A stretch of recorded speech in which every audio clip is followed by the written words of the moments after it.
allons parler maintenant de la politique. Ferdinand, aujourd'hui, on remarque et on constate que sur le plan politique, le débat n'y est plus.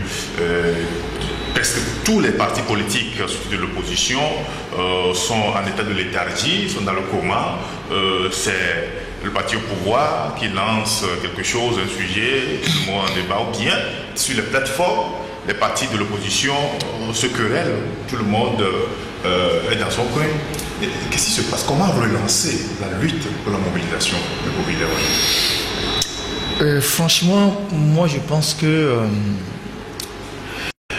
le cancer à l'étape de métastase, dont souffre le régime, les partis politiques de l'opposition en souffrent aussi. Ce n'est pas exagéré de le dire. Nous avons bouclé il y a quelques mois 30 ans de lutte démocratique.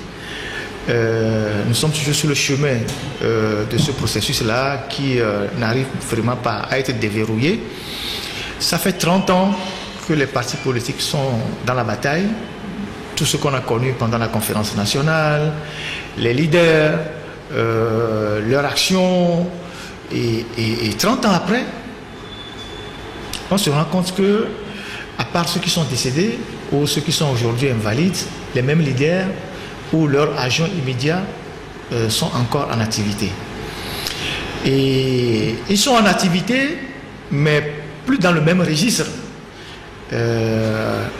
Au sorti de la conférence nationale, on avait par exemple les grands partis comme la CDPA, comme l'UTD, comme le K, comme le PDR, comme l'UFC. Il y avait d'autres petits partis politiques qui tournaient autour. Mais au fil des années, on a assisté à une constellation de partis politiques au point qu'on ne se retrouve même plus dans le paysage politique. Donc, la léthargie dans laquelle nous sommes est consécutive à plusieurs facteurs. Il y a d'abord le facteur temps, qui a beaucoup affaibli la lutte au niveau des partis politiques. Il y a le facteur, je ne sais pas comment dire, de la gestion interne même des partis politiques. Il y a le facteur des problèmes entre les leaders, les querelles de chapelle. Et tout ça a pendant longtemps affaibli la lutte. Au point que, 30 ans après, nous sommes dans une situation plus délicate qu'on ne l'était en 90. En 90, les populations pouvaient régler elles-mêmes le problème. Aujourd'hui, les 30 ans de lutte improductifs, les 30 ans de lutte du surplace ont découragé beaucoup de gens. Il y a tellement eu de déceptions. Et donc, les leaders même sont fatigués. Et au bout du compte, le pouvoir est là. Il agite les miettes et les gens tombent dessus, comme on a vu tout ce qu'on a casé dans les mairies et tout ça. Alors, pour relancer la lutte, il faut faire l'état des lieux. Ce que personne ne fait en réalité. Il faut faire l'état des lieux. Et quand on fait l'état des lieux, on se rend compte du mal dont on souffre. Il n'y a pas une vie dans laquelle vous ne faites pas le bilan pour savoir de quoi vous souffrez et reprendre de l'énergie. Mais au Togo, 30 ans après, il n'y a pas de bilan. Et par exemple, il n'y a pas par exemple les états généraux de l'opposition où on peut faire un bilan sans complaisance et évaluer les échecs, les faux pas, les succès qu'on a eu, ce qu'on a pu engranger pour envisager une lutte plus adaptée aux réalités modernes.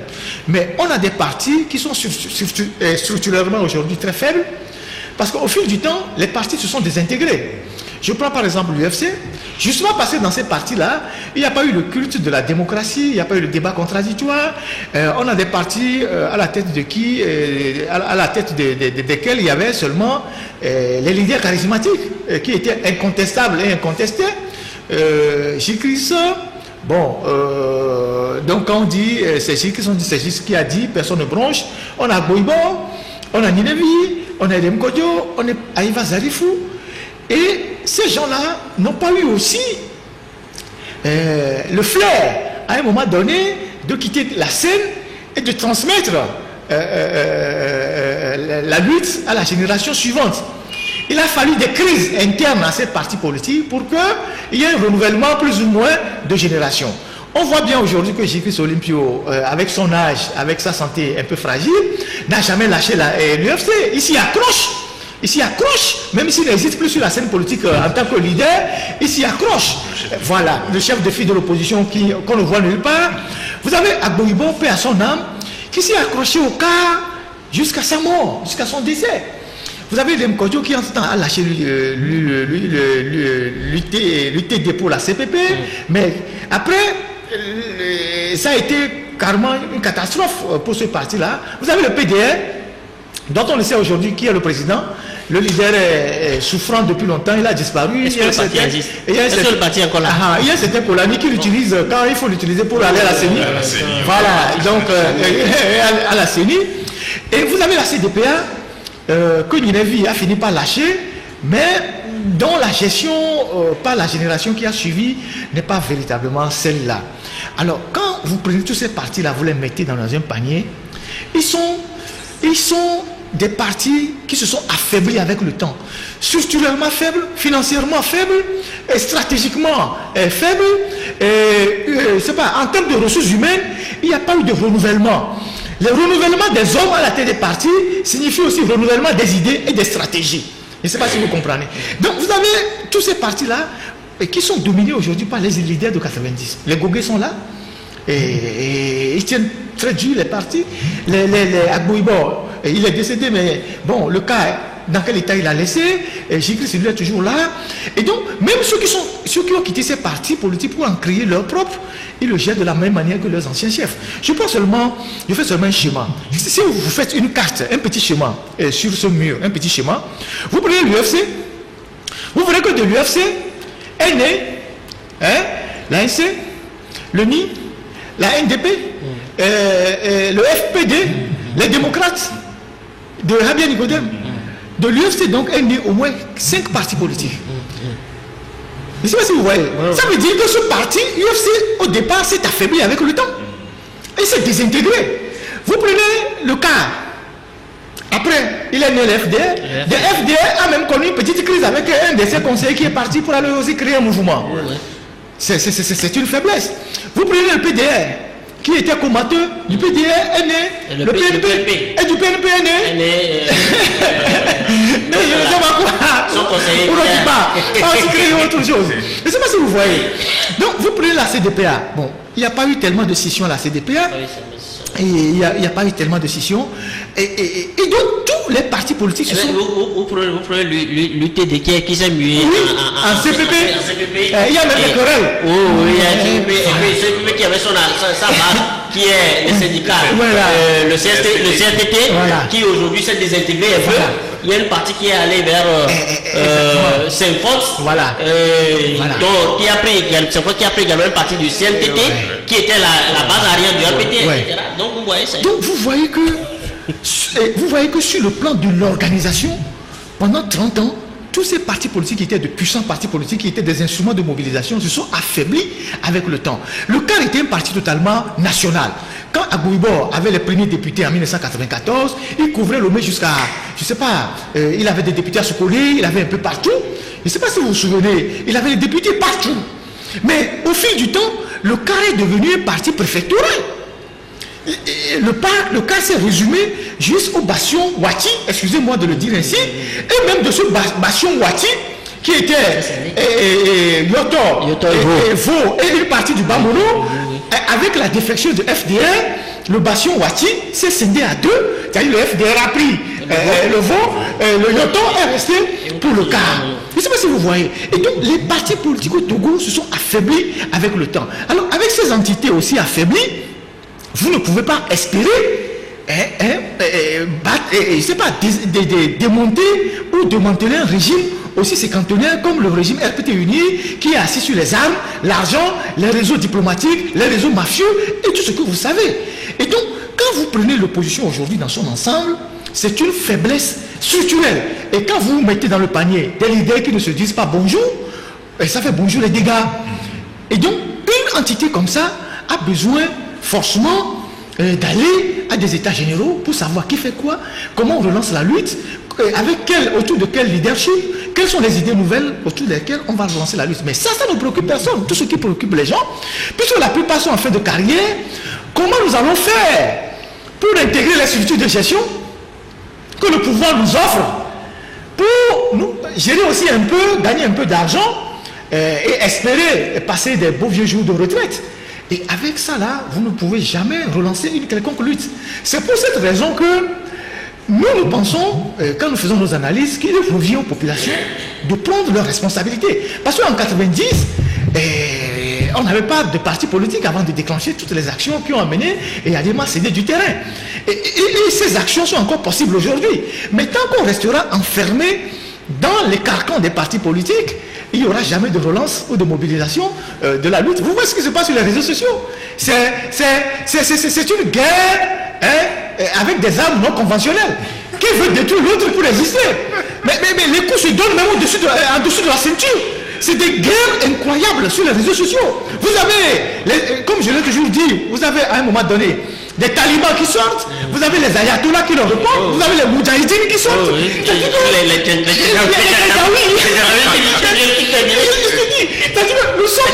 Nous sommes au sommet de l'obscurantisme. Et c'est parce que vous voyez, où les gens déploient les énergies inimaginables sur se détruire les uns aux autres pendant que le pouvoir est tranquille et regarde le spectacle. Donc vous ne pouvez rien faire avec ça en réalité. Donc moi c'est le diagnostic que moi je fais par rapport aux partis politiques. Maintenant comment il faut relancer la lutte, ça c'est tout un autre débat. Merci beaucoup Ferdinand. Joël, est-ce que l'espoir est encore permis? L'espoir est permis. Ah oui, tant qu'il y a un peuple. Non, l'espoir est bel et bien permis parce que aujourd'hui, l'exercice auquel nous nous appliquons aujourd'hui, moi et Ferdinand, au moins nous sommes conscients, à défaut qu'on fasse les états généraux de l'opposition, nous faisons au moins le diagnostic. Ouais. Parce que dans une maladie, pour guérir une maladie, quand le diagnostic est faussé, vous êtes à côté. Et nous, au moins, on est conscient qu'il faut faire le diagnostic. On n'est pas... Et je vais en arriver là, parce que nous ne sommes pas des héritiers, nous. Ouais. Nous ne sommes pas des héritiers, nous, pour faire une analyse biaisée, parce qu'on a des héritages, soit fonciers, etc. Et de par les origines, c'est-à-dire nous ne sommes pas, on ne peut pas dire, nous ne sommes pas dans la logique du pur sang. Ouais. C'est aussi ça le problème dans les pays et surtout le Togo. Nous ne nous réclamons pas de pur sang. Alors pour ça, tu ne peux que raisonner inclusion. Tu ne peux que raisonner et ce qui va au-delà de ta personne, ce que tu peux léguer à tes enfants pour que demain, il n'ait pas à se prévaloir soit de leur nom, de quoi que ce soit pour exister. Parce qu'aujourd'hui, quand nous prenons la Méditerranée pour aller en France, etc., mais ces pays, ces grandes démocraties, ils ont connu ce problème. Hein. Vous allez aux États-Unis, hier, même les Américains se font souvent des blagues, on dit vous, les gens du Sud, vous vous comportez comme ceci, les gens du Nord, etc. Parce qu'il y avait une histoire, mais les Washington et autres là ont une grande vision pour fédérer. La France hier, même l'Allemagne hier, il y avait toujours ceux qui étaient essentiellement des prolétaires. Mais vous voyez aujourd'hui en Belgique, le problème qu'il y a eu entre les Flamands et l'autre là. Les Wallons. Et les Wallons, les Flamands et les Wallons. On considère des gens comme... La zone francophone oui, parce qu'il y en a qui sont essentiellement des agriculteurs, ils ont des sous-sols riches, mais ils ne sont pas trop fréquentés. Il y a tous ces problèmes partout. Alors il faut réfléchir à l'inclusion. Alors quand on revient sur le problème togolais, mais ce que nous oublions, c'est que nous traînons des tares de la lutte pré-indépendance. Mais exactement. Exactement. Ça, il faut qu'on ait le courage de l'assumer. Ouais. Nous traînons des tares de la lutte pré-indépendance. Et c'est les mêmes blocs qui s'affrontent aujourd'hui. Juste à ce jour. Parce que, comme vous voyez, hier, les progressistes, ouais. Et qui avaient pour elles l'union des chefs traditionnels de trucs là qui étaient pro-indépendants, mais après ils ont compris que non, il n'y avait pas eu vraiment une politique d'inclusion, ils ont rejoint un peu le bloc des progressistes, etc. Mais ils ont toujours, leur dénominateur commun a toujours été l'unicité. Quelles que soient les divergences, ils se replient. Mais pour nous, pour les indépendantistes, c'est les Kuta, les Kuta et le L marchande. Juvento, tout ça. Le dénominateur commun, tu la division. Ce à quoi nous assistons encore aujourd'hui. Vous avez un ennemi commun et au lieu de développer des stratégies pour, comme on le dit, chasser le renard, après on va compter les poules. Mais on est là à se tirer dans les pattes. Mais il faut qu'on identifie ce mal-là, ce vilain héritage que nous avons eu pour aller au-delà. C'est-à-dire le scandaliser. Il faut passer à une scandalise. Voir pourquoi nous nous comportons comme cela pour aller au-delà. Parce que quand je dis nous avons traîné les mêmes tas, le mouvement du 5 octobre, la lutte pour la démocratie, a été fait sur le taux de la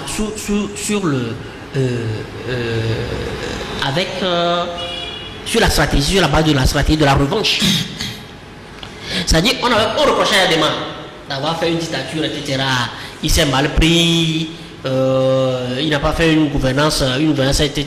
Mais on n'offrait pas de canal de réconciliation, de faire mieux que Adema. C'est-à-dire on va solder, on fait abstraction du passif pour créer quelque chose qui nous met ensemble. Parce que en 90, Adema faisait déjà au moins 25 ans. Ouais. 25 ans de pouvoir. 27 ans. Mais ce n'est pas rien. Une génération installée, vous n'allez quand même pas le décomber comme ça. C'est l'erreur que le Rwandais avait voulu faire avec Habyarimana quand les Français l'ont installé. Parce que les Hutus étaient majoritaires. C'est l'erreur que les Rwandais avaient voulu faire. Et ça a créé le génocide. Après, ils se sont rendus compte que non, il fallait se ressaisir. Il faut faire, bon, peu importe, honneur à sa mémoire, je m'incline devant sa mémoire, comme Edem Kodjo le disait, le grand pardon. Il faudra aujourd'hui accepter de travailler, aller mettre dans la main avec ton bourreau, celui qui était ton ennemi, pour, soit comme Gbagbo le dit, il faut le convaincre plutôt que de le vaincre. Il faut aujourd'hui qu'on fasse ce travail-là, de convaincre plutôt que de chercher à vaincre. Il faut qu'on aille au-delà de la culture de forcément renverser les autres, les ramener à leur état de nature, hein, à leur état originel pour émerger nous autres. Ce n'est pas possible parce que le système s'est enraciné, le système a des tentacules aujourd'hui. Et donc, quand on parle des partis politiques, Ferdinand a fait une très bonne analyse parce que c'est la même chose qui revient avec d'autres visages. C'est la même chose qui revient avec d'autres visages.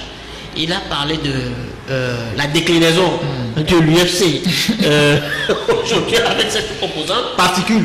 Voilà, ces particules. Le cas qui devait hier à l'époque se poser comme le cas avait réussi un travail formidable en réussissant à aller piocher même des députés au nord. Ce qui, avant l'indépendance, parce que quand vous voyez même le gouvernement de Sylvanus Olympio, c'était fort de message. C'était très fort de message. Le minimum qu'il a pris au nord, c'est ceux qui avaient voté et ceux qui avaient des liens avec sa famille. Ceux qui avaient des liens avec sa famille. Mais Akweba avait réussi cela. Mais bon, quand les revanches. Il est parti. Il a été sur Moïse qui n'a pas pu arriver à la terre promise. Mais aujourd'hui, nous autres, le travail qu'il faut faire, c'est ce qu'il faut dépoussiérer. Il faut, je ne sais comment, il faut exorciser. Il faut exorciser ces passifs-là que nous avons accumulés sous le nom de la revanche, et c'est comme on le dit César,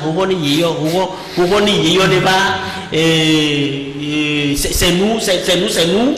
Et oui, non, il faut sortir de la diabolisation. Parce que après à côté de la politique de la revanche, c'est la diabolisation qu'on a instaurée. Et on a c'est-à-dire on a sclérosé l'esprit des Togolais en ne leur donnant pas les outils pour faire des analyses courageuses, conséquences objectives, pour voir mais quel sillon nous avons tracé pour aller de l'avant. Parce que pendant qu'on se mettait à se tirer dans les pattes, nos enfants ont 15 ans, 16 ans, ils ont le bac, ils ont le niveau universitaire et on a le même campus. Et c'est les mêmes qui sont là. On vient de publier le concours de recrutement à l'agriculture. Mais quand vous voyez, qui constitue 70% de ceux qu'on a recrutés? qui constitue, est-ce que ça c'est la conséquence de la politique de la défiance, de dire non, vous allez partir, nous on va venir. Mais il faut aujourd'hui asseoir une politique courageuse pour dire, mais on fait même avec, comme on le dit, quand tu veux cultiver le champ de caca, on va traduire un adage, on a les moitiés alors. Oui, mais aujourd'hui la situation est au c'est comme Émile Aglé. Il faut qu'on tienne le nez, qu'on ait le courage de tenir le nez, de porter des bottes et de faire cette culture-là. Bon, je pense que je vais vous parler de dépoussiérer, mais moi je pense qu'il faut appliquer à l'opposition la thérapie de choc que moi j'ai toujours prôné pour le pouvoir. C'est-à-dire que, vous voyez, la lutte a duré pendant longtemps. Quand vous luttez contre un régime dictatorial, vous luttez comme quand, par exemple, les grandes puissances vont en guerre.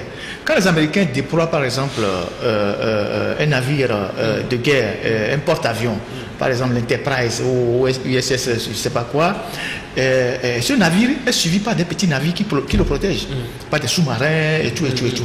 Quand vous luttez contre une dictature comme la nôtre, selon ce que l'histoire, on apprend dans l'histoire, pour pouvoir affaiblir une dictature, vous luttez pas seulement. Parce que quand on parle des forces démocratiques, quand on parle d'opposition, c'est très réducteur.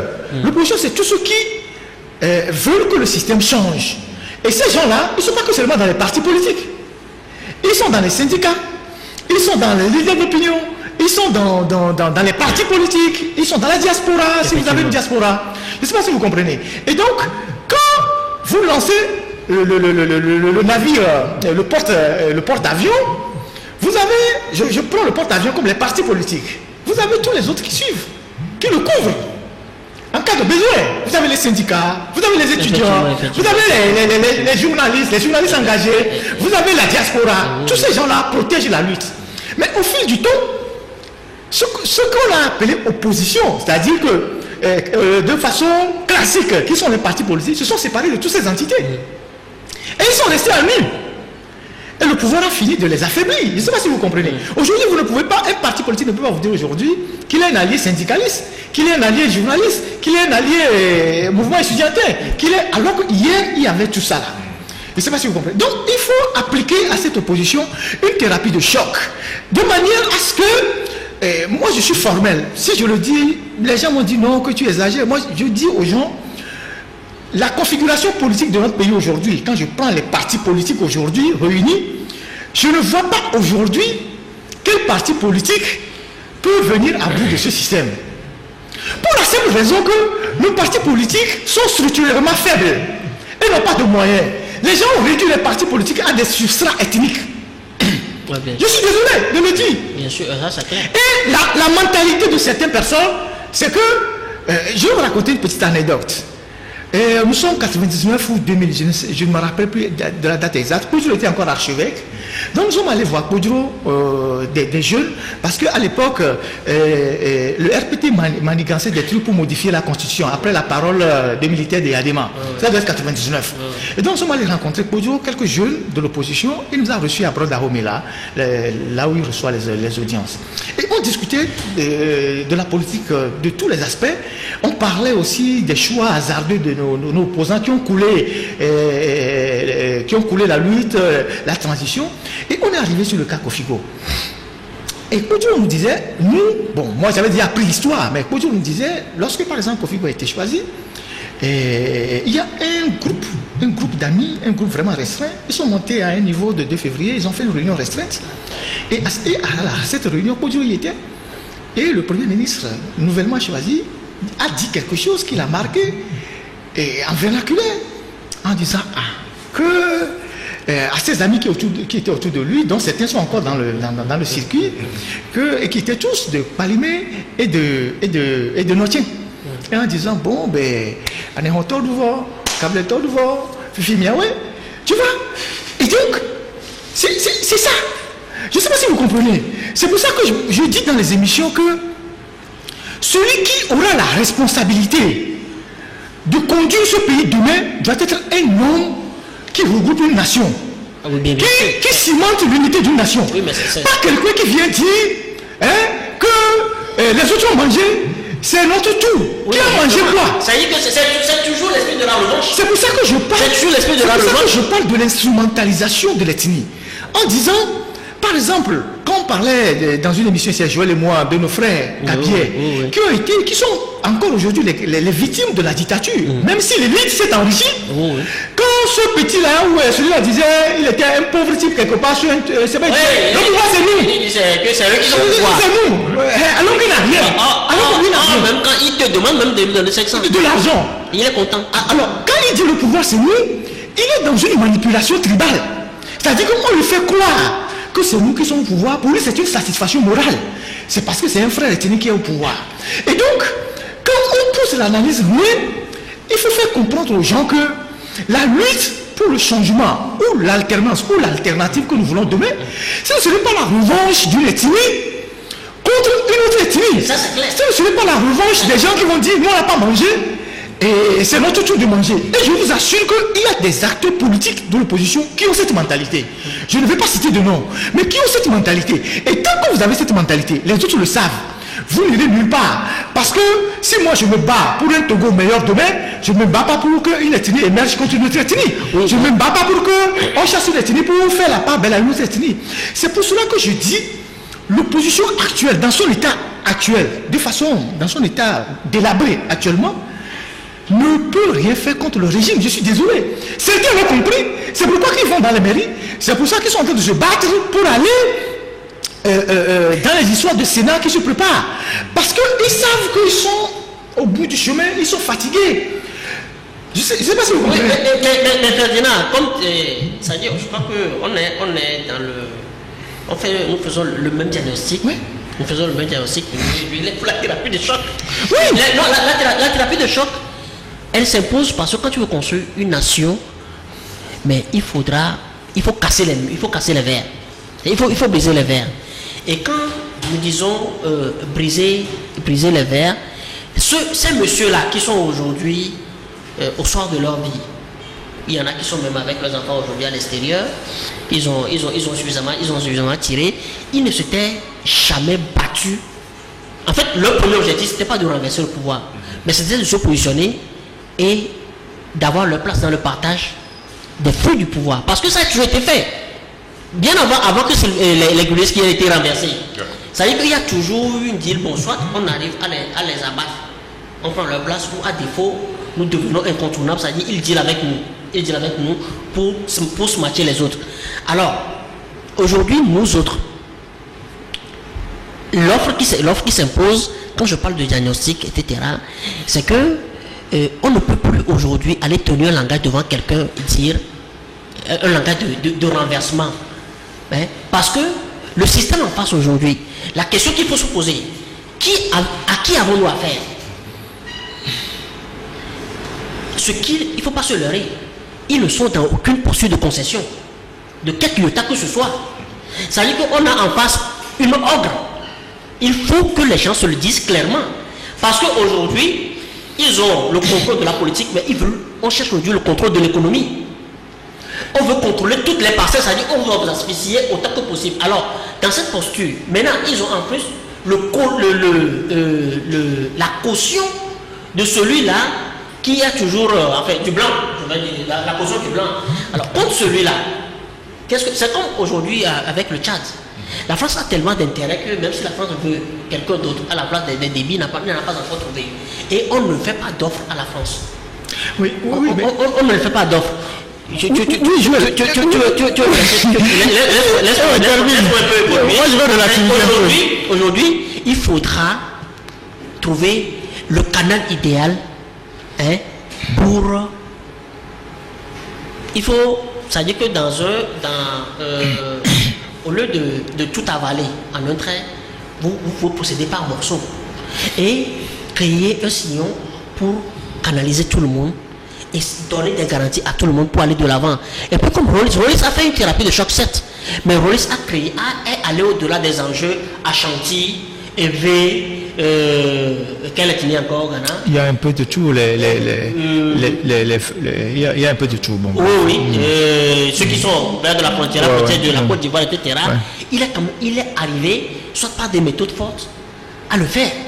Ce que Kagame aujourd'hui a réussi un peu aujourd'hui, mais bon, il y a le mur un peu lézardé où on se demande si Kagame part, est-ce que ça se passe? Non, le Rwanda, c'est une autre affaire. Voilà. Moi, je pense que Ce n'est pas faute d'avoir essayé la méthode de Joël. Dans ce pays, il y a eu des collaborations entre le pouvoir et l'opposition. Et ces collaborations n'ont servi en fait qu'à affaiblir les opposants qui sont allés et qui ont compté sur la bonne foi. Oui, justement, parce que le cas en face n'est pas prêt à continuer quoi que ce soit. Voilà, du régime. Et moi j'ai que par rapport à l'expérience, à l'histoire et à tout ce qu'on connaît de ces régimes-là, j'ai foi que le régime, d'une manière ou d'une autre, finira par s'écrouler sous l'effet des actions à la fois internes et externes, parce qu'aucun régime, même incarné, je ne sais quoi, nous tient éternellement, parce que le régime porte en lui-même parfois les germes de sa propre destruction. Mais le problème c'est quoi? C'est quoi l'offre politique après? C'est ce que moi je dis. C'est-à-dire que justement, si les acteurs politiques aujourd'hui qui sont dans l'opposition et qui sont à la tête de particules avec des substrats styliques, il faut avoir le courage de le dire. On vient de faire le tableau. Vous prenez les partis politiques, vous avez des partis qui sont préfectoraux, vous avez des partis qui sont purement régionaux, qui sont dans 2 préfectures comme base. Et c'est ça en fait. Et on parle à ses frères en termes d'ethnie. Bon, nous aussi on va prendre. Mais, et donc vous avez des leaders qui ne s'inscrivent pas dans une logique d'une nation. Bien sûr. Qui a été l'erreur depuis 1960? Oui, une nation depuis 1960 dans laquelle nous sommes tous héritiers. Je ne sais pas si vous comprenez, où toutes les ethnies doivent se retrouver. Et donc quand vous avez les leaders qui ne parlent pas en termes de nation, mais qui parlent en termes de groupuscules ethniques, et tels qu'ils sont aujourd'hui, les partis politiques de l'opposition, dites-moi qui a la capacité de faire quoi que ce soit. Je ne sais pas si vous comprenez. Même s'ils sont dans une coalition, il y a rapidement des problèmes qui naissent. On a dit, qu'est-ce qui se dit là? On dit, l'union fait la force. Mais c'est un truc qui n'est pas complet. L'union ne fait la force que quand vous visez les mêmes objectifs. Oh oui. L'union ne fait la force que quand vous visez les mêmes objectifs. L'erreur qu'on a toujours commis dans l'opposition, quand on veut faire les coalitions, on met tout le monde dedans. Non, mais soyons d'accord aujourd'hui qu'on a plus de partis politiques qui font mener la lutte. Il y a plus de partis politiques aujourd'hui. En fait. Ils se sont désintégrés. En fait. Et je disais la dernière fois à un responsable politique que nos partis politiques au Togo, quand je faisais par exemple l'image du porte-avions, que nos partis politiques au Togo sont remplis de gens qui sont paresseux. Mais il n'a pas voulu comprendre. Mais quand on est rentré dans les débats, il a fini par me donner raison. Je lui dis ceci: un régime comme celui-là, qui est un régime assez corrompu, dont la base, dont les piliers de son existence sont la corruption, la force, les violations des droits de l'homme.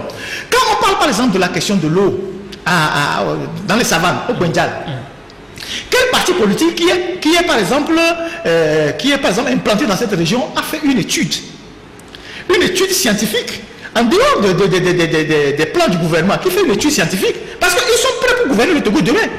Quel parti politique a sorti une étude pour démontrer que en fait le gouvernement ne fait pas grand chose pour l'accessibilité de l'eau dans cette localité, afin de conscientiser les populations de ne pas voter pour le régime? Il n'y en a pas. Quand nous parlons des phosphates qui ont détruit les préfectures de Lac, de Vaud et tout ça, quel parti politique a envoyé ses experts sortir des chiffres, des documents, fait des enquêtes du terrain pour démonter le régime en disant voilà ce qu'ils font de vos richesses, et pour cette raison nous ne pouvons pas accepter qu'ils continuent de gouverner le pays? Quel parti politique par exemple a fait une étude sur le coton pour sortir des chiffres, pour dire voilà ce qui se passe, monsieur les paysans, on ne peut pas continuer comme ça? Alors ces partis politiques, on les voit lorsqu'il y a élection, on les voit s'agiter lorsqu'il y a des campagnes, mais on ne les voit pas faire le travail scientifique. Je ne sais pas si vous comprenez ce que je dis. Du coup, quand nous les journalistes, on sort même des dossiers, difficilement, et ils nous approchent pour avoir à ces dossiers-là. Ouais. Et donc, moi par exemple, quand il y a un débat aujourd'hui, où tout le monde veut aller s'asseoir dans ces histoires de Sénat, tout ça, moi j'ai des réserves. La question qu'il faut se poser dans ce pays, est-ce qu'on a besoin d'un Sénat? Est-ce que vous entendez un parti politique poser le débat sur l'existence, sur la nécessité d'avoir oui ou non un Sénat? Personne ne pose le débat, juste parce que tout le monde veut rentrer dedans. Or, le régime a conservé le Sénat parce que l'Union ayant tellement d'aigris sur son dos, fort ayant tellement de gens qui sont aigris, qui bourdonnent dans l'ombre, et comme lui n'est pas comme son père où les gens viennent prendre de l'argent tout le temps, je suis malade, donne-moi de l'argent, il veut créer un truc là. Et il va mettre les vieux sages unis, les petits aiguilles là. Voilà, de manger. C'est la raison pour laquelle les gens sont bousculés pour les locales. Voilà, donc parce que le Sénat est composé de on réserve une partie. 2 tiers des élus, voilà, des élus locaux. Donc on réserve une partie de ce quota-là pour les opposants, pour donner une certaine caution démocratique à la chose. Mais la question du fond que nous devons nous poser, le Togo, avec toutes les petites ressources que nous avons, est-ce que nous avons besoin de Sénat? Ça pose le problème même de la Constitution. C'est pas parce qu'on est allé chercher la Constitution en France, venir plaquer au Togo sans y réfléchir, qu'on peut accepter ça. Est-ce que nous avons besoin du Sénat? Est-ce que nous avons besoin du Conseil économique et social? Est-ce que nous avons besoin de je sais pas, apprécier tout ça là, alors que nous avons des écoles qui n'ont pas de toit, alors que nous avons des hôpitaux qui n'ont pas de scanner, alors que nous avons besoin de donner des bourses aux étudiants? Est-ce que nous avons besoin de créer des maisons de retraite pour des vieux qui ont déjà fait la politique et qui ne veulent pas quitter la scène? Donc, voilà le fond du débat. Mais est-ce que vous entendez l'opposant le dire? Personne ne le dit parce que tout le monde veut caser ces éléments dans cette histoire de Sénat. Donc il y a un débat de fond que nous devons mener. Mais quand vous voyez la classe politique actuelle, je vous ai dit la dernière fois dans l'émission qu'ils sont tous dans le maintien. Plus personne ne combat. Ils sont tous dans le maintien. C'est comme vous jouez la première division et vous ne voulez pas tomber en deuxième division. Ils sont dans le maintien. Et les gens qui sont dans le maintien ne remportent pas de victoire sur l'adversaire. Excusez-moi de le dire ainsi. Donc ça veut dire quoi? Je retourne à la question essentielle que vous avez posée dans ce débat. Comment relancer la lutte?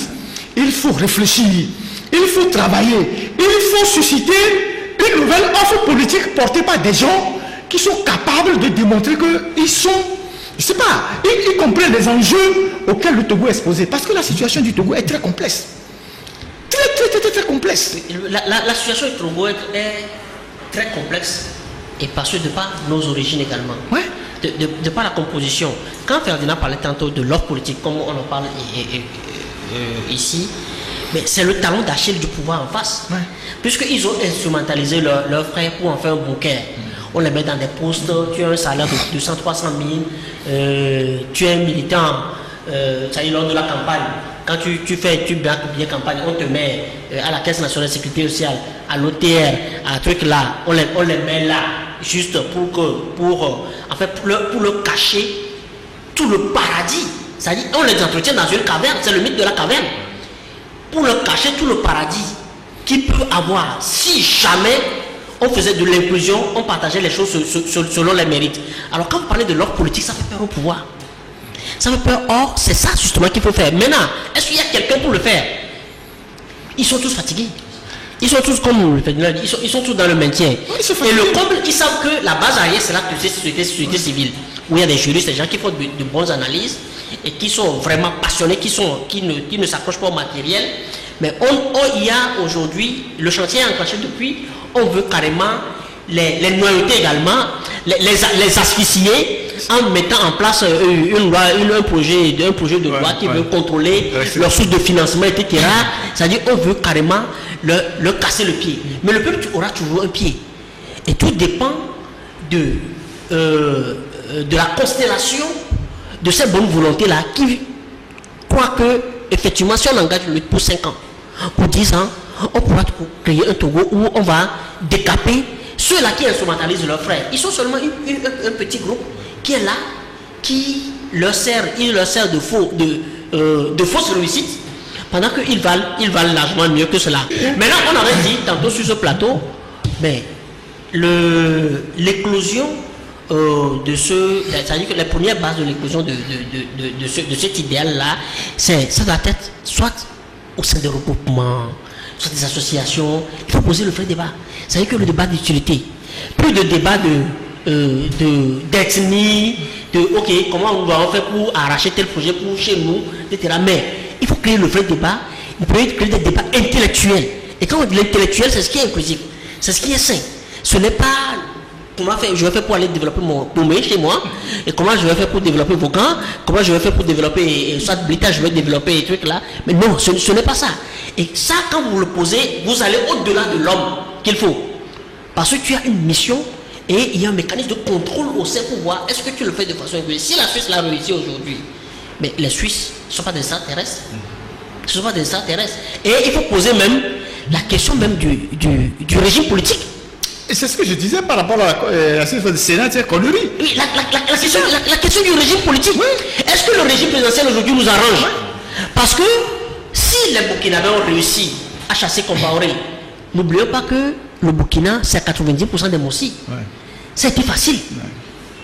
Si les Sénégalais ont fait vaciller Macky Sall, c'est parce que les mourides de l'étudiant, les communautés religieuses pèsent beaucoup plus présentes. Ils constituent une bombe. Ça veut dire que le code, ils ont des référents culturels. Or, le Togo, nous n'avons pas. Le Togo, ça veut dire que le paysage est émietté.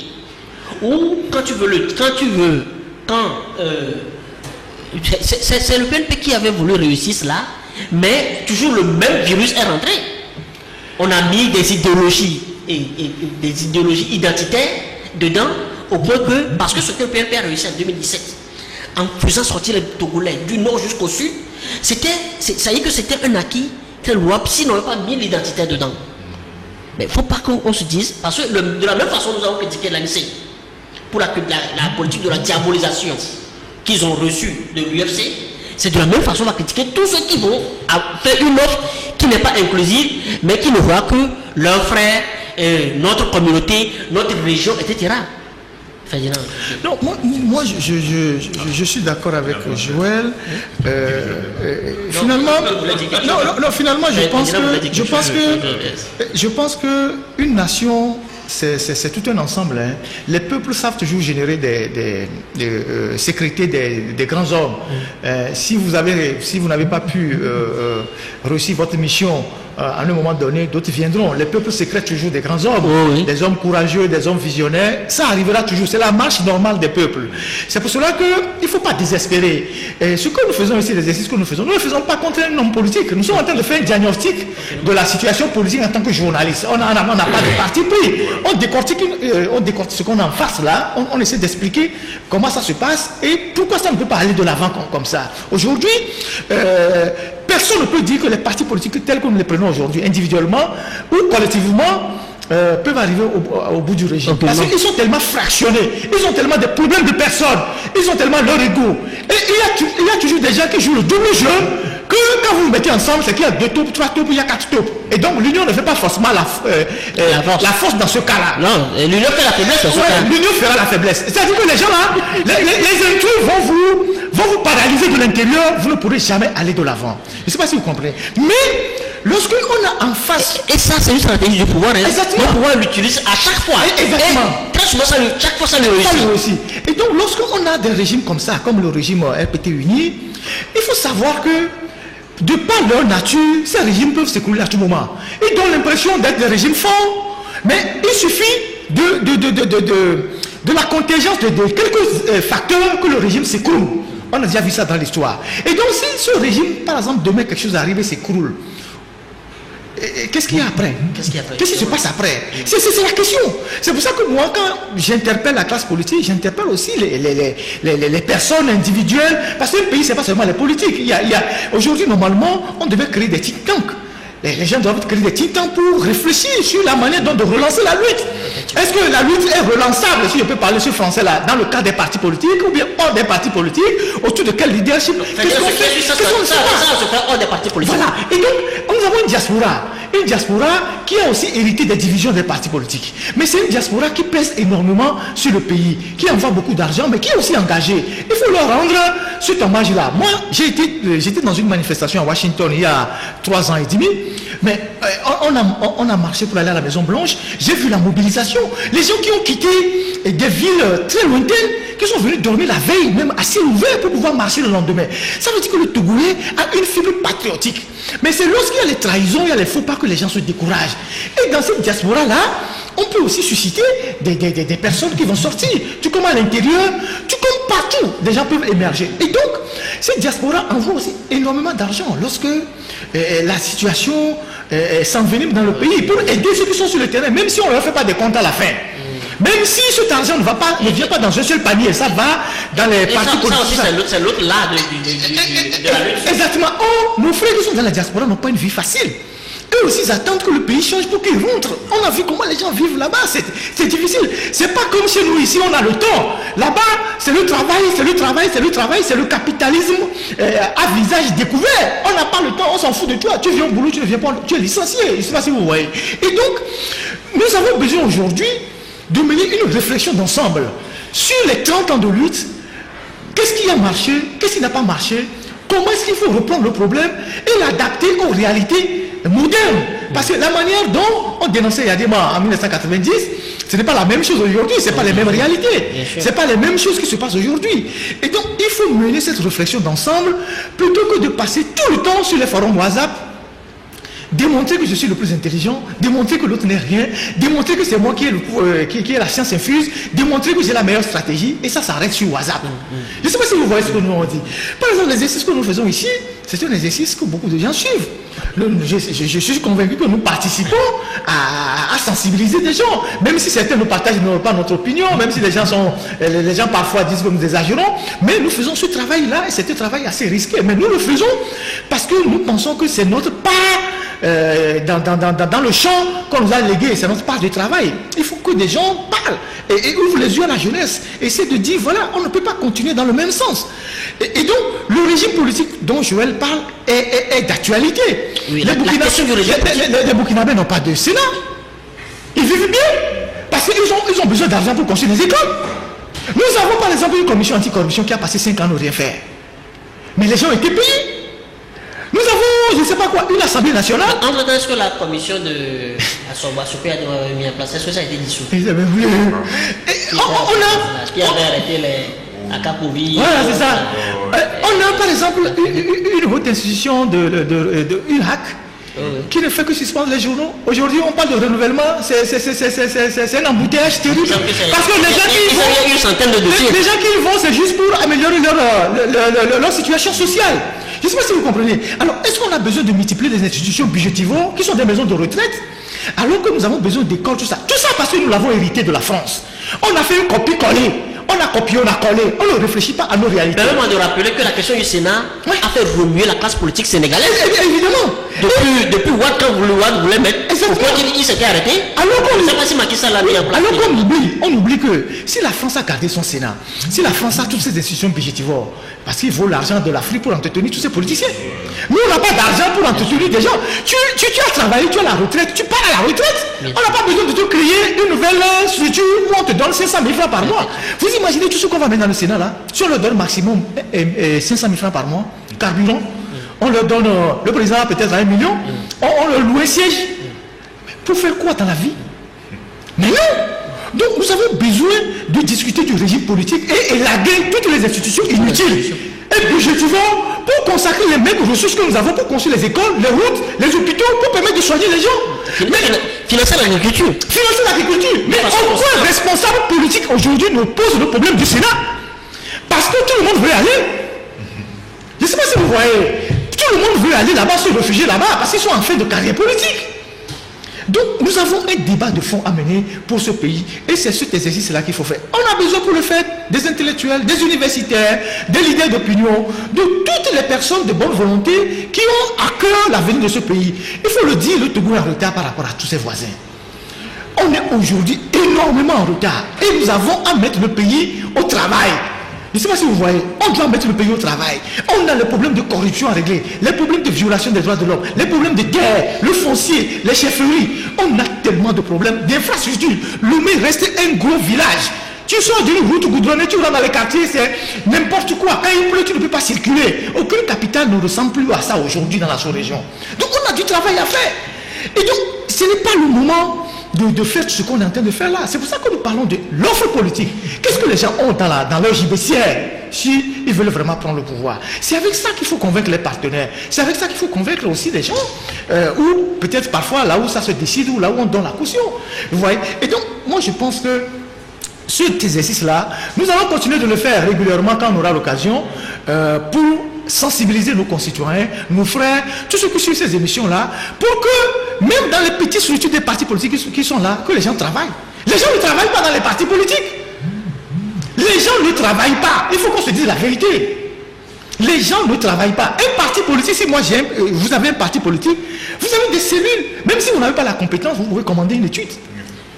Est-ce que vous êtes d'accord avec moi? Vous n'avez pas la compétence, vous pouvez commander une étude. Je ne sais pas si vous voyez. Est-ce que quand les ponts ont chuté au Togo ici, les ponts se sont écroulés, dont certains ponts remontent à la période allemande, est-ce qu'un parti politique vous a sorti au moins une enquête pour vous dire sur l'ensemble du territoire les ponts ont problème? Je ne sais pas si vous comprenez. Et c'est ça, c'est difficile. Si vous avez des structures qui sont implantées, les sections, les fédérations, il suffit de chercher les cadres, les meilleurs, et de les envoyer faire des enquêtes discrètes. Pourquoi? Je ne sais pas si vous comprenez. Et donc ce travail n'est pas fait. Et donc je pense que le parti politique sont devenus des structures, c'est le chef qui est vénéré, parce que c'est lui qui apporte l'argent, et quand on lui parle, tout le monde se tait. C'est sa chose. C'est sa chose. C'est sa chose. Et quand tu n'es pas d'accord, tu prends la porte. Et donc, en prenant la porte, on se retrouvait avec des dizaines de partis politiques que les gens ont créés, qui eux ne servent pratiquement plus à rien.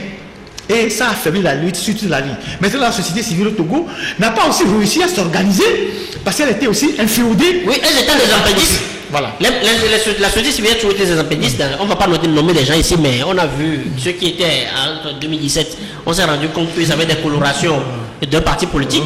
Soit ils sont orange, ils sont conservés orange, mais ils font semblant d'être proches du peuple. Ils sont bleus, etc. Mais là où moi je voulais juste appuyer, c'est dans notre lutte très souvent, on disperse des énergies, on perd des énergies. En s'attaquant par exemple à la personne de Macron. Ça veut dire que ce sont des inutilités. C'est un peu comme nous disons, avant de faire, les gens avant de faire la vidéo disent, et ce régime sanguinaire, etc. Mais il faut rationaliser les mots. Ça dit, il faut rationaliser son énergie. Pour faire, même si ce n'est pas l'offre politique que nous réclamons, il faut faire des offres, c'est-à-dire quelque chose de potable, en fait, d'acceptable, d'utile, ou même si la petite dame qui est derrière, elle suit, elle gagne quelque chose, elle apporte quelque chose au débat. Elle sait que c'est comme ça on mène un débat citoyen. Parce que ce qu'on doit faire, c'est pas des débats de combat, c'est pas des diatribes qu'on va faire, mais c'est-à-dire que il faut faire des offres, il faut faire des raisonnements citoyens où la personne, où le jeune qui te suit, même la fille qui se suit, c'est que bon, celui-ci, il produit de l'intellect. Alors quand très souvent, on dit Macron va avoir des problèmes, mais on peut ramener haine Macron. On peut même, mais si moi, Joël, les gars, demain, je deviens président de la France, vous croyez que je vais venir défendre les intérêts du Togo? Mais j'ai été élu par les Français. Et il va défendre les intérêts de la France. Donc il faut qu'on sache ce qu'on dénonce.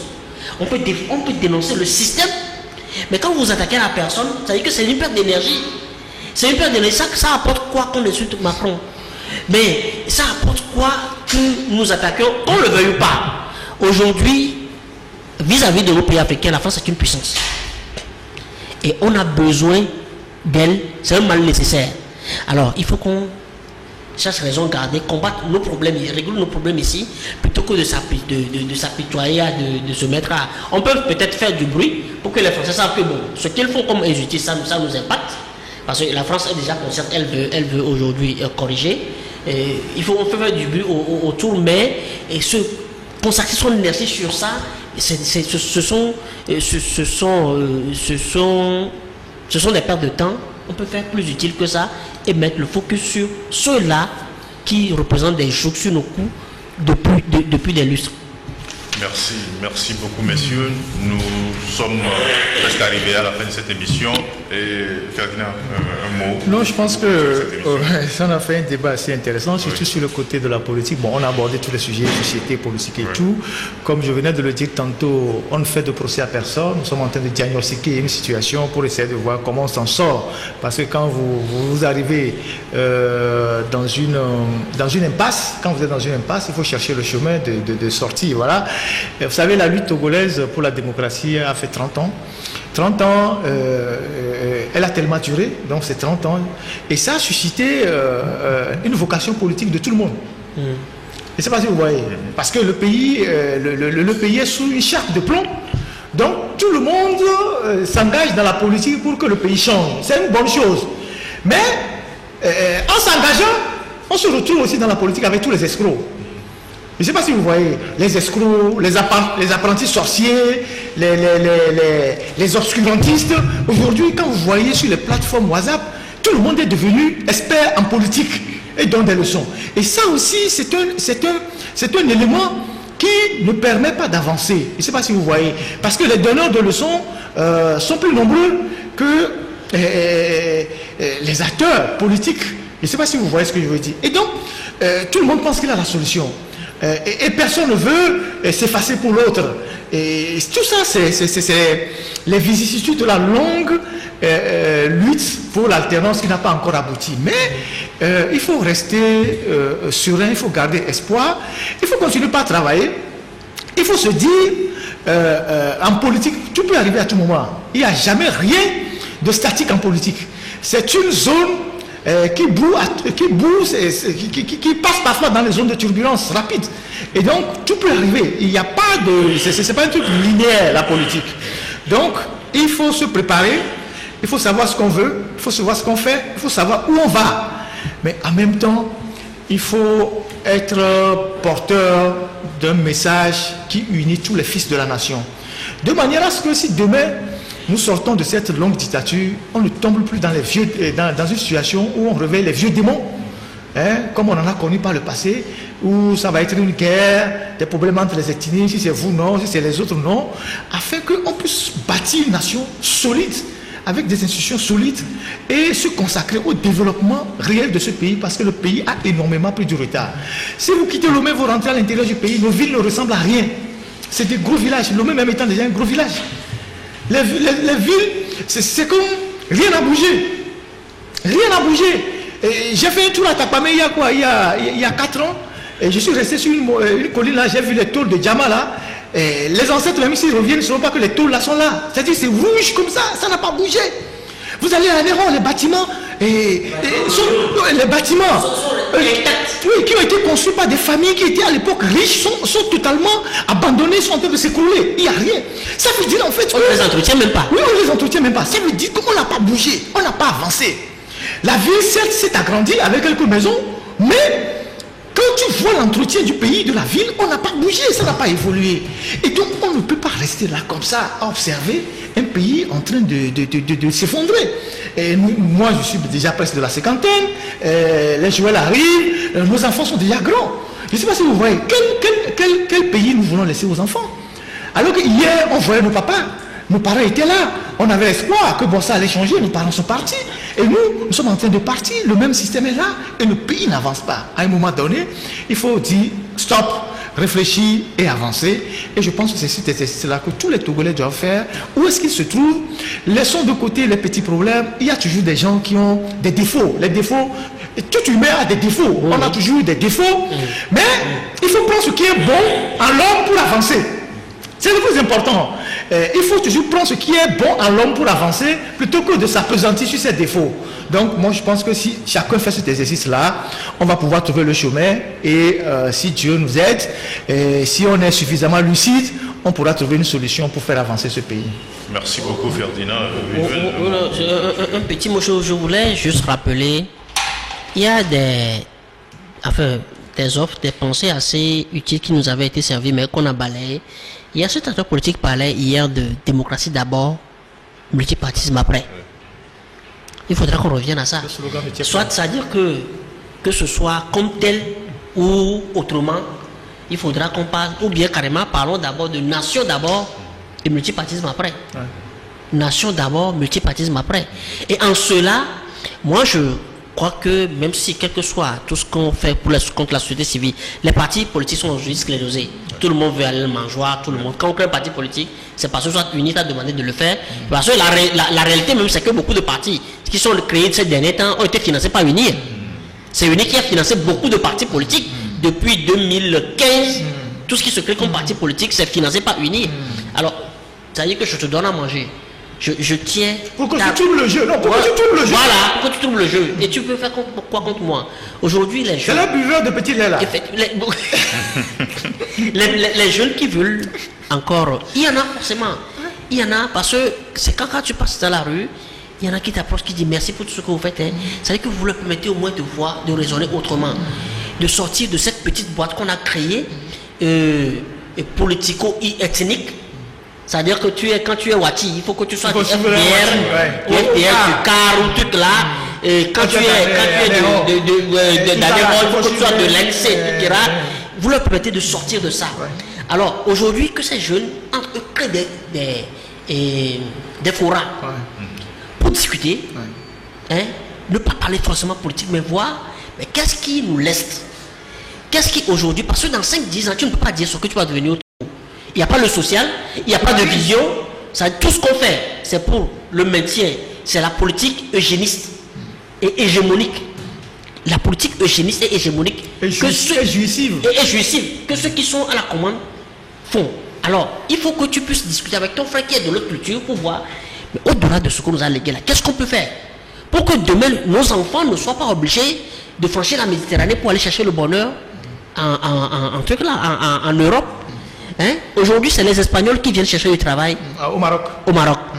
Ça veut dire que l'avenir dans ce continent, dans 30 ans, 40 ans, eux ils le savent, ils viennent déjà chez nous. Les Portugais sont en Angola. Les Portugais sont en Angola aujourd'hui. Il y a un qui a tellement plus gros en Afrique qu'on va lui envoyer, qu'on va l'envoyer chez nous. On va l'envoyer chez nous prochainement. Alors il faut qu'on se départisse de ces partis politiques qui sont fortement lestés par l'héritage colonial, l'héritage indépendantiste. Ils sont fortement lestés pour que les jeunes créent eux-mêmes d'autres canaux. Pour discuter, il faut que Toyi et Pachas, Toyi ils se retrouvent pour dire qu'est-ce que nous allons faire, parce que c'est le seul issue que nous avons contre ceux-là qui sont là, parce que déjà, il y a des gens qui ont gouverné, ces enfants sont là aujourd'hui, les enfants de ces collaborateurs. Ils sont tous là. Ils sont tous là aujourd'hui, mais ils ne préparent déjà leur base arrière. Au sein de l'UNI, il y a tellement de frustrés. Ils savent très bien qu'à part la portion qu'on leur donne, ils n'ont plus droit à rien. Ils sont limités à ça, au militantisme, c'est-à-dire qu'ils font le travail d'égout. Ils font le travail d'égout et de maintien, ils travaillent pour le maintien. Un peu comme également, même au niveau, à tous les niveaux. Bon, je ne vais pas parler de ce corps-là qui est le bras solide, etc. Mais à tous les niveaux, on les maintient. Or, c'est possible de faire autre chose si nous nous engageons, ne serait-ce que sur 5 ans, 10 ans. Parce que, comme Ferdinand l'a dit, le système est fébrile. Ils en sont conscients. Ils ne s'aiment pas, puisque ce qui est le mieux partagé au sein du système, c'est l'envie, c'est l'animosité, c'est la compétition. Il faut détruire l'autre. Il faut détruire l'autre. Il n'y a pas, on ne cultive pas l'amour, on ne cultive pas la solidarité. Ils ne sont solidaires que quand il faut se matcher les autres et se maintenir. Et ça ronge. Ça veut dire que ça ronge beaucoup d'entre eux qui veulent ne serait-ce que respirer. Alors les jeunes aujourd'hui, ce qu'il faut se créer, comme nous, enfin on joue notre partition ici, il faut qu'ils entretiennent le débat sain, ce qui peut nous unir, ce qui peut nous mettre ensemble. On crée des paramètres de la confiance qui est sacré. Il faut que les gens développent également le sacré, ce qu'on ne viole pas. Il faut qu'on retrouve cela pour pouvoir créer un autre Togo. Et moi, je suis sûr que c'est possible, que ce ne soit pas la méthode forte comme un peu Talon le fait. Parce qu'il faut dire que ce que Talon fait là-bas aussi, c'est pas, ça a l'air de littérature, mais au moins, ça a eu l'utilité de casser tous les petits partis politiques qui avaient. Des particules. Des particules, justement, des particules politiques. Des chefions. Des chefions. Il y en a maintenant plein ici. Et on continue d'en créer. Parce que quand tu vas au Bénin, par exemple, ils ont à peine, je crois, 17 communes. Nous sommes à 117. Eux sont 117. Justement, 117, merci. 117 communes, nous sommes à 117. Or, le Bénin est plus vaste que le Togo. Vous savez, ça veut dire que c'est la même chose que vous arrivez dans nos quartiers. Nous sommes ici à Bassadi, tu fais à peine 300, on te dira non, ici c'est pas Bassadi. C'est-à-dire que toutes ces choses-là, normalement la politique de la décentralisation, ça doit avoir le mérite de nous unir. C'est de casser les blocs, de casser ces petites frontières qu'on a mis là pour nous mettre ensemble. Dans une nation. Dans une nation. Et le régime en face ne veut aucunement faire cela. Parce que quand tu les vois, ils ont tous, on parle de la cinquantaine, eux ils sont la 60, etc. Mais ils n'ont plus rien à foutre de vous. Eux, c'est comment faire pour aller, comme Talon le dit, quand ils ont mal à la tête, qu'on prenne l'avion pour aller les soigner à l'hôpital américain, etc. La preuve, ce qu'ils sont en train de construire comme hôpital, c'est un hôpital 4 étoiles qui ne répond en rien au train de vie des Togolais. C'est un hôpital pour les UP. C'est les gens ont quitté la caisse, c'était OUA pour aller se faire soigner là-bas. Ils vont emmener leurs enfants, quand ils sont malades en Europe, pour avoir un peu de chaleur, on les amène. C'est ça. C'est pas un hôpital qu'on paie pour vous. Alors l'oligarchie qui construit. Non, c'est l'oligarchie qui construit l'hôpital. Alors vous voyez, on retourne dans l'époque de Karl Marx, où il y a les prolétaires, qui sont laissés pour compte et les bourgeois qui s'érigent. Alors, c'est un terreau très fertile qu'ils laissent pour qu'on fasse rapidement l'alternance, pour qu'on change rapidement les choses, hein, mais avec une offre qui s'est basée sur le pardon et l'amour. Merci à tout le monde, merci messieurs. Je rappelle que nous auditions avec Joël Ega, il est l'auditeur de publication du journal Fraternité. Joël, merci d'être passé. Et également avec Ferdinand Haïté, patron du journal L'Alternative. Ferdinand, merci. Merci, on se prépare pour la reprise. Voilà. De très bons dossiers. L'ascension finit le 5 juin et puis après, nous serons dans les kiosques. Voilà. Merci au technicien Marc Azangban et son second Harry Bassakman. Merci à la stagiaire Félicité. Voilà. Merci à tous et à la prochaine.